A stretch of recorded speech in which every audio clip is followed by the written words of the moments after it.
Bonjour à tous, bienvenue dans cette nouvelle vidéo où je vais vous présenter ma collection de films de Jackie Chan, hein. C'est un peu mon chouchou au niveau des films d'action de combat. Certains vouent un culte à Van Damme, hein, surtout en ce moment avec les sorties des 4K, d'autres Chuck Norris, Steven Seagal ou encore Bruce Lee. Mais pour moi, le meilleur et de loin, ça reste Jackie Chan, car une carrière énorme, déjà par rapport au film que je vais vous présenter, et je suis loin d'avoir tout. Il a fait énormément de doublages, hein, notamment dans les films de Bruce Lee, où il est intervenu deux, trois fois pour doubler les adversaires de Bruce Lee. Donc là, je vais vous présenter une partie de sa filmographie, parce que je ne pense pas, je ne les ai pas tous, hein, de toute façon, dans l'ordre chronologique quand même, hein, de sortie. Donc le premier, c'est Le Vengeur. Là, on est vraiment dans la période chinoise de Jackie Chan. Bon, il était vraiment jeune et très véloce, hein. Il est sorti, celui-ci, dans le fin des années 70. Donc là, c'est la collection que Metropolitan faisait avec Fortune Star. J'en ai pas mal de cette série, là, c'était plutôt sympa. Malheureusement, à l'époque, j'étais pas vraiment collectionneur. Je les prenais parce que j'aimais vraiment bien l'acteur et j'ai tous les bandeaux, en fait, avec les spécifications, je les ai balancés, quoi. Ah ouais, honte à moi. Donc voilà pour le premier film, Le Vengeur. Ensuite, il y avait L'Irrésistible. Bon, là, c'est toujours des combats vraiment très impressionnants. Je sais pas si vous en avez de cette série-là. Bon, elle est très connue, puis on les avait pour pas cher, hein, clairement. Donc là, c'est un très bon film aussi. Bon, j'ai souvent dire un très bon film, parce que de toute façon, franchement, il a pas sorti beaucoup de nanars, de gros nanars. Il a vraiment fait énormément de bons films, quoi. Contrairement, pour moi, à du Van Damme, qui, franchement, pour moi, c'est irregardable, quoi. Comparé, moi, j'ai baigné dans Jackie Chan, donc revoir du Van Damme après ça, c'est un peu compliqué, hein. Donc, après, les goûts et les couleurs, hein, comme on dit. Donc voilà pour La Hyène Intrépide. Voilà, avec un Jackie Chan tout jeune. Il y a eu Le Chinois, qui est plus dans le type film policier, mais toujours dans sa période. Quoique, non, c'est un film américain de Robert Klaus, là, apparemment. Voilà. Le Protecteur. Là, on retourne dans sa période. Enfin, sa période, c'est ce qu'il a tourné en alternance entre la Chine et les États-Unis, hein. Là, c'est un réalisateur chinois, donc. Voilà pour Le Protecteur. Dragon Lord. Bon, je vous avoue, je me souviens pas de tous, hein, parce que là, c'est quand même des DVD qui sont sortis. Celui-là date de 2002. Donc, ça fait quand même plus de 20 ans, hein, que j'ai peut-être pas revu, du coup. Je les ai vus une fois, parce que bon, j'ai regardé les films une deuxième fois, ça m'arrive très rarement. Mais bon, comme je les ai en ma possession, en fait, c'est pas des urgences, quoi. Donc, je sais que c'est disponible et pendant mes vieux jours, en fait, j'aurais quoi m'occuper à redécouvrir tous ces films. Donc là, le gagnant, là, on est plus sur un rôle de policier encore. Un film de Sammo Hung, un Sammo Hung qui est très connu aussi en tant que chorégraphe, hein. Cet acteur. Il est assez bouboule, on va dire, mais par contre, il arrive à bouger. Il est d'une agilité quand même impressionnante par rapport à son gabarit, hein. J'ai jamais vraiment compris. Bah, c'était vraiment le trio Sammo Hung, Yuen Biao et Jackie Chan. Pendant une période, ils ont tourné énormément de films ensemble, mais du film spectaculaire, quoi. C'est vraiment énorme. Donc là, un film de Sammo Hung, le gagnant. Ensuite, Le Cri de la Hyène. Là, on retrouve vraiment la Chine typique d'un film de Shan Shuen. Bon, on retrouve tous les classiques, hein, tous les acteurs classiques chinois. J'aimais bien regarder ce genre de film parce que ça montrait quand même les conditions de vie là-bas, le côté très respectueux, très soumis en fait finalement du peuple chinois envers les seigneurs. C'est quand même assez dérangeant d'un côté parce qu'on se dit quand même qu'ils sont c'est pas de la dictature, mais comment, si, on peut dire en quelque sorte de la dictature, mais ils dépendent tellement en fait des puissants que ça en devient gênant, quoi. Et ça, c'est vrai que c'est beaucoup retranscrit dans ces films chinois, de l'époque en tout cas. Là, on retrouve encore Sammo Hung. C'est un film de Sammo Hung, hein, Les Marins des mers de Chine, qui est connu aussi sous le nom de Projet A. Bon, très bon film aussi. Là, ça se passe bien sûr sur les océans, hein, ou dans les mers, hein, plutôt, les mers de Chine. Et vraiment, c'est très sympa aussi. Ensuite, Soif de justice. Bon, c'est beaucoup des histoires de vengeance, hein, bien sûr. Hein, c'est encore un film réalisé par Sammo Hung, avec Yuen Biao, voilà, je vous le disais. Hein, c'est vraiment le trio. Et ils ont fait vraiment des super films ensemble. Là, si vous voulez des acrobaties, des combats vraiment impressionnants, c'est ce qu'il vous faut. Hein. Pour moi, même plus impressionnant que Bruce Lee, parce que Bruce Lee était très sérieux, beaucoup moins cascade, mais c'était sur la violence de ses coups en fait qui se faisait repérer. Tandis que Jackie Chan, il est beaucoup plus sur les acrobaties. C'est plus spectaculaire quoi, pour moi. Donc là, Police Story, hein, le premier, il y a toute une série, hein, je crois qu'il y en a eu 3 ou 4. Donc là, le premier, film réalisé par Jackie Chan, hein, donc il a touché aussi à la réalisation. First Mission, comme vous pouvez voir, j'en ai beaucoup, hein, de cette collection, hein, les Digipacks. Bon, il n'y a pas de livret dedans, hein, c'est vraiment très basique. Et j'ai trouvé quand même très chouette. Encore un film de Sammo Hung. Dans cette période des années 80, là, c'était le trio. Hein. Le flic de Hong Kong. Encore un film de Sammo Hung. Voilà. Ils ont enchaîné l'année suivante avec la suite, où on retrouve Yuen Biao. Voilà. Et là, c'est toujours Sammo Hung aux commandes. Le retour du chinois. Film de James Gilkenos. Alors ça doit être là, ouais, aux États-Unis, hein, que ça a été tourné, ça. Mais c'est vrai qu'il y a une grosse différence quand même entre ces films chinois et ces films américains. Ben, dans les films américains, automatiquement, ils faisaient un peu le chinois de service. Ils jouaient beaucoup sur le choc des cultures et tout ça. Mais bon, pour moi, j'ai trouvé ça un peu moins intéressant. C'est drôle sur un film ou deux, mais après, c'est lassant, quoi. Là, c'est la suite des Marins des mers de Chine. Donc, il s'appelait Projet A, partie 2, hein, tout simplement. Donc là, c'était Jackie Chan à la réalisation. Et bien sûr, chorégraphe. Hein. Mister Dynamite, hein, un de ses films les plus connus. Vraiment très sympa aussi. Voilà, toujours des beaux visuels. Hein, Et là, c'est réalisé par... Je ne sais pas si je vais le retrouver. Ah, si, c'est Jackie Chan aussi.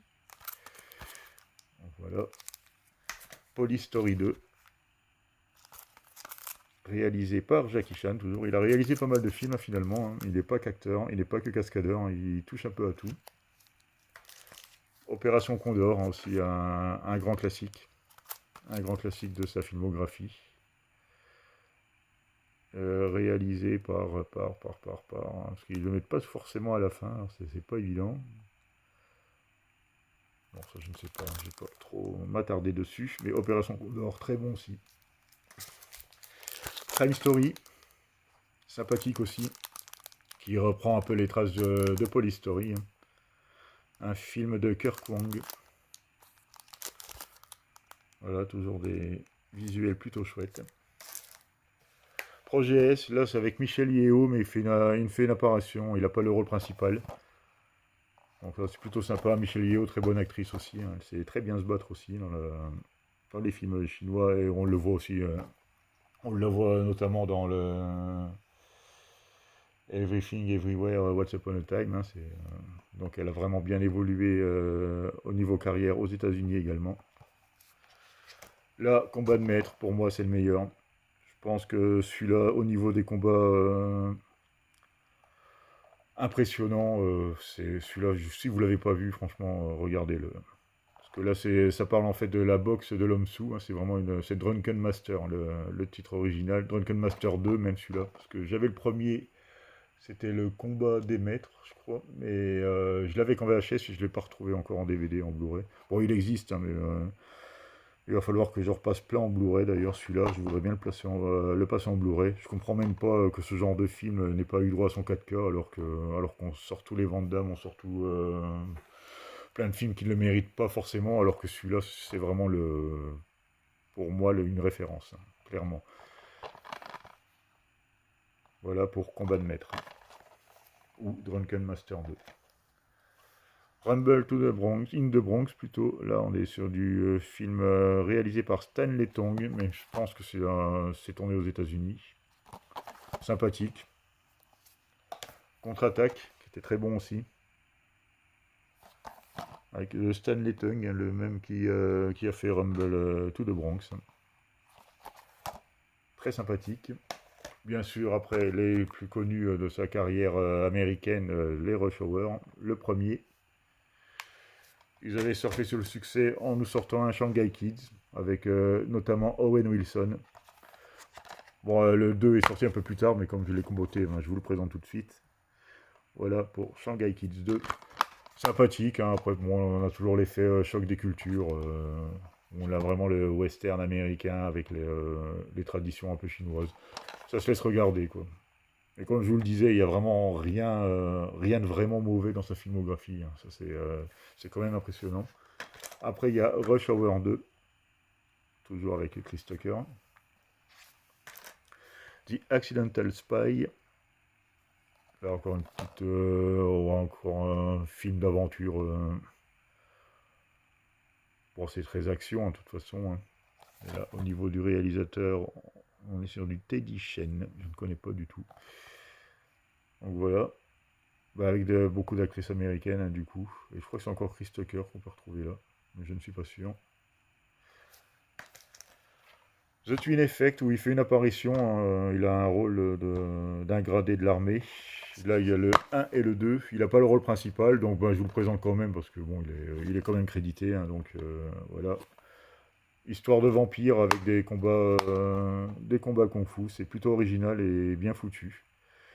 Donc là, c'est les humains contre les vampires. Seuls les plus forts survivront. Alors, voilà. Vous rêviez de vampires et de kung-fu. Ben, les Twin Effects l'a fait. 1 et 2.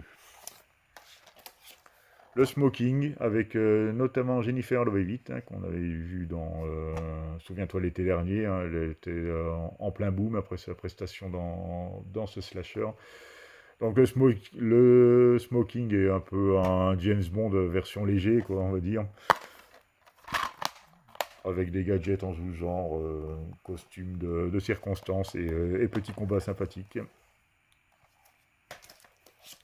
Le Médaillon, petit film d'aventure, où il retrouve...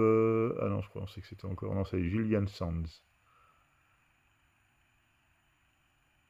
Non, c'est plutôt sympa aussi, ça de mémoire. Mais ça, comme je vous dis, ça fait très longtemps que je ne les ai pas vus.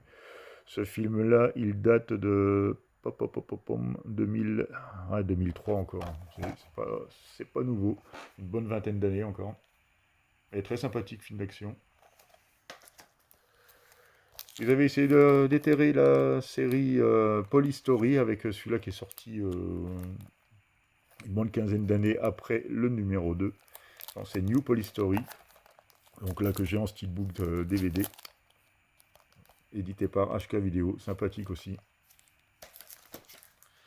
Rush Hour 3.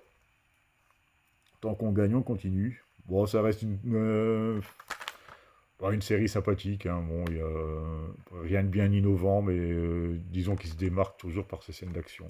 C'est toujours bien orchestré. Le remake de Karate Kid, bon, que j'ai trouvé moins convaincant pour le coup que l'original, hein, mais avec notamment le fils de Will Smith, Jaden Smith. Sympathique, mais sans plus. Là, c'est un des derniers que j'ai vu et qui est sorti apparemment, c'est Kung Fu Nani. Bon, c'est pareil, hein, c'est pas... on va dire que le meilleur est passé maintenant. Après, il prend de l'âge aussi, hein, je crois il est pas loin de la soixantaine dans ce film. Hein, donc, film qui est sorti en 2010, en 2009 même, hein, donc c'est pas super récent non plus, ça a quand même 15 ans. Et le plus récent, je pense que c'est celui-là, c'est The Foreigner avec Pierce Brosnan. film de 2017. Donc là, j'ai vraiment un gros trou hein, sur sa fin de carrière, parce que, bon, déjà, parce que c'était pas forcément diffusé partout, et la promotion de ce genre de film ne se fait plus tellement. Il y a une période, et il a vraiment eu sa... il a eu sa période, hein, de toute façon, clairement, voilà, où on entendait beaucoup parler de lui, mais après, c'est un peu retombé, alors qu'il a continué à tourner, quoi. Donc là, bien sûr, maintenant, là, on le voit, hein, il prend de l'âge, hein, il vieillit, c'est normal, nul n'est épargné. Mais c'est un film assez sympathique, hein, donc avec Pierce Brosnan, où il arrive encore à bouger, même si bien sûr ce n'est plus le Jackie Chan d'antan, mais il a encore une bonne agilité, ça marche encore bien, quoi. Il arrive encore à nous bluffer.